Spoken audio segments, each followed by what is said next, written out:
उत्तर प्रदेश में समाजवादी पार्टी के अध्यक्ष अखिलेश यादव की चुनौती इस समय काफी बड़ी है।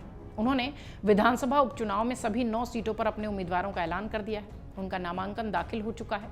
चुनावी मैदान में अखिलेश यादव के सामने सबसे बड़ी चुनौती अपने जमे जमाए पिछड़े, दलित और अल्पसंख्यक यानी पीडीए को एक बार फिर से जमीन पर उतारने के लिए और पीडीए के साथ जमीन पर उतरने की है। ये बड़ी चुनौती इसलिए है क्योंकि लोकसभा चुनाव 2024 की तर्ज पर अखिलेश यादव इस समय जिस तरीके से दिखाई पड़ रहे हैं, वो उनका फॉर्मूला इस बार काम आएगा या नहीं, ये बड़ा सवाल है। कांग्रेस इस बार विधानसभा चुनाव के मैदान में साइलेंट प्लेयर की भूमिका में है, क्योंकि लोकसभा चुनाव में कांग्रेस उनके साथ थी। कई सारे वरिष्ठ पत्रकारों ने, कई सारे राजनीतिक पंडितों ने कहा कि कांग्रेस और सपा साथ में थी, इसलिए शायद जो एक मजबूत मुस्लिम वोटर्स था वो सपा के पक्ष में गया। अब कांग्रेस चूंकि साइलेंट की भूमिका में दिखाई पड़ रही है, चुनाव नहीं लड़ रही है, इसलिए चुनौती बताया जा रहा है समाजवादी पार्टी के लिए। पार्टी ने समाजवादी पार्टी को समर्थन देने का ऐलान तो किया है। हालांकि बड़ी ही चतुराई के साथ कांग्रेस के प्रदेश अध्यक्ष अजय राय ने यह भी साफ कर दिया कि इस बार उपचुनाव में कांग्रेस का कोई उम्मीदवार है ही नहीं। यूपी की राजनीति 2017 और 2024 में कांग्रेस ने सपा का साथ लिया था, यानी गठबंधन किया था। दोनों ही समय पार्टी अखिलेश यादव के पीछे खड़ी थी, लेकिन इस बार उपचुनाव में पार्टी की रणनीति ने सपा को चौंका दिया। अखिलेश यादव के अकेले चुनाव में उतरने की घोषणा के बाद कांग्रेस के प्रदेश अध्यक्ष ने बड़े ही सधे अंदाज में अखिलेश यादव को जवाब दिया। अजय राय ने कहा कि कांग्रेस यूपी विधानसभा उपचुनाव नहीं लड़ रही है।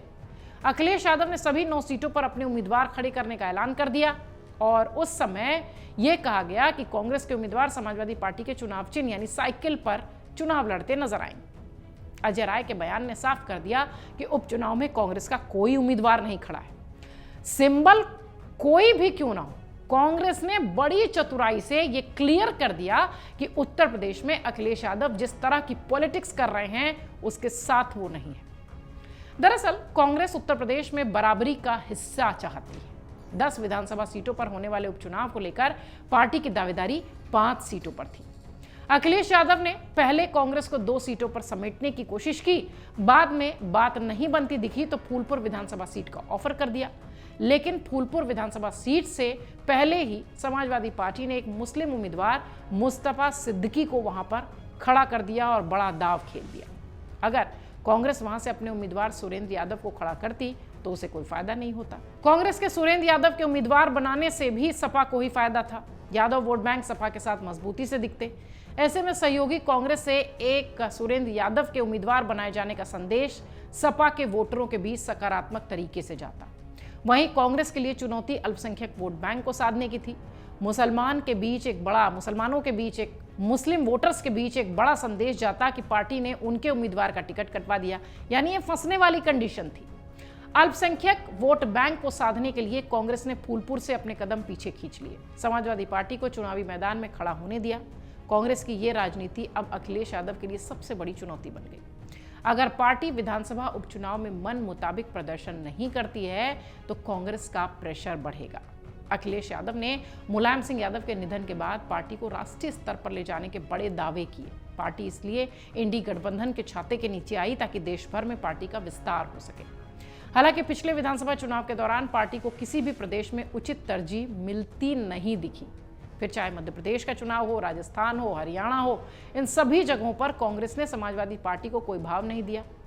कांग्रेस और समाजवादी पार्टी इस समय इंडी गठबंधन के तहत एकजुट है। इसके बाद भी कांग्रेस ने सपा को किनारे लगा दिया है। महाराष्ट्र विधानसभा चुनाव में भी समाजवादी पार्टी के लिए स्थिति बदलती नहीं दिख रही है। चुनाव घोषणा तक महाराष्ट्र में अखिलेश यादव से लेकर अबू आजमी तक महाविकास अघाड़ी के साथ गठबंधन में चुनाव लड़ने का दावा कर रहे थे और पार्टी ने अपने जनाधार के आधार पर 12 सीटों की मांग भी कर दी थी। हालांकि समाजवादी पार्टी को कांग्रेस और एनसीपी शरद पवार गुट ने धोबिया पछाड़ दिया, क्योंकि महाराष्ट्र में सपा ने 5 सीटों पर चुनाव लड़ने का ऐलान करते हुए उम्मीदवार भी घोषित कर दिए। वहां कांग्रेस अपने कोटे से सपा को सीटें देने के लिए तैयार नहीं थी। कुछ यही हाल एनसीपी शरद पवार और शिवसेना उद्धव ठाकरे गुट का भी है। सपा के टिकट पर चुनाव लड़ने की तैयारी कर रहे फहाद अहमद ने पाला बदल लिया। अणुशक्ति नगर विधानसभा सीट से चुनाव लड़ने के लिए शरद पवार के एनसीपी का दामन थाम लिया।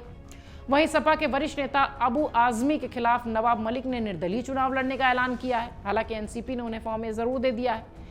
सपा की टेंशन इससे भी बढ़ी हुई है। सपा के अध्यक्ष अखिलेश यादव महाराष्ट्र में बदली राजनीति पर कुछ भी बोल नहीं पा रहे हैं। उनका जो बयान आया था वो भी खूब चर्चा में। अखिलेश ने कहा कि हम लोग इग्नोर होने वाले लोग नहीं हैं, राजनीति में त्याग की कोई जगह नहीं है। महाराष्ट्र विधानसभा चुनाव को लेकर दिए गए इस बयान को कांग्रेस के साथ गठबंधन से भी जोड़ा जा रहा है। यूपी उपचुनाव की ही सियासी मजबूरी के कारण सपा खुलकर कांग्रेस पर हमलावर भी नहीं है। अखिलेश यादव ने यह भी कहा कि हमारी पहली कोशिश गठबंधन में बने रहने की होगी। उन्होंने जोर देते हुए कहा कि राजनीति में त्याग के लिए कोई स्पेस नहीं है। अगर वो हमें गठबंधन में नहीं रखना चाहते तो हम वहीं चुनाव लड़ेंगे जहां हमारी पार्टी को वोट मिलेंगे। सपा संगठन जहां पहले से काम कर रहा है जिससे गठबंधन को नुकसान हो, ऐसी जगहों पर हम क्यों जाएंगे। सपा के लिए सबसे बड़ी चुनौती खुद को राष्ट्रीय स्तर पर साबित करने की है। लोकसभा चुनाव में 37 सीटें जीतने के बाद अखिलेश यादव को उम्मीद थी कि राष्ट्रीय स्तर पर उन्हें उचित सम्मान मिलेगा, तरजीह मिलेगी, लेकिन सपा को कांग्रेस किसी भी प्रदेश में खड़ा होने के लिए स्पेस नहीं देती हुई दिखाई पड़ी। ये उनके लिए भी बड़ी परेशानी बनी। वहीं समाजवादी पार्टी की सबसे बड़ी चुनौती यूपी उपचुनाव भी है। पार्टी के प्रदर्शन में अगर गिरावट आती है तो 27 के लिए बेहतर स्थिति में उठ पाना मुश्किल होगा और सबसे मुश्किल सवाल कांग्रेस की तरफ से आएगा। साफ है कि अखिलेश यादव को इस समय इंडी गठबंधन की सबसे ज्यादा जरूरत है। वहीं कांग्रेस अपनी अलग रणनीति के साथ अलग जमीन तैयार करती दिख रही है, लेकिन अखिलेश यादव और समाजवादी पार्टी की चुनौती जस की तस बरकरार है। इस बार बड़ा इम्तिहान है और कांग्रेस साइलेंट की तरह देख रही है, साइलेंट गेम चेंजर की तरह अपनी जगह बैठी हुई है और इस बार अखिलेश यादव और समाजवादी पार्टी अपनी साख, नाक, आन, बान सब बचाती हुई दिखाई पड़ेगी इस उपचुनाव में, ऐसा राजनीतिक विश्लेषक कह रहे हैं। विश्लेषक तो ये भी कह रहे हैं कि अखिलेश यादव अगर इस चुनौती से पार पा लेते हैं तो उनकी पार्टी का विस्तार तो होगा ही, मनोबल भी बड़ा होगा। लोकसभा चुनाव के बाद जिस तरीके की तस्वीर समाजवादी पार्टी के अंदर दिखाई पड़ रही थी, अखिलेश यादव के स्तर पर दिखाई पड़ रही थी, ऐसा लग रहा था कि पार्टी अब यहाँ से सीधे आगे की तरफ जाएगी, पीछे का रास्ता नहीं देखेगी। लेकिन यही वो उपचुनाव है जो ये तय करेगा कि ये जो चौराहा है इससे पार्टी मुड़ने वाली है या वाकई में सीधे निकल जाने वाली है। अगर आप ये वीडियो YouTube पर देख रहे हैं तो हमारे चैनल को सब्सक्राइब कर बेल आइकन दबाएं और Facebook पर देख रहे हैं तो हमारे पेज को लाइक करें। 8 मिलियन प्लस सब्सक्राइबर, आपके इस भरोसे के लिए बहुत धन्यवाद।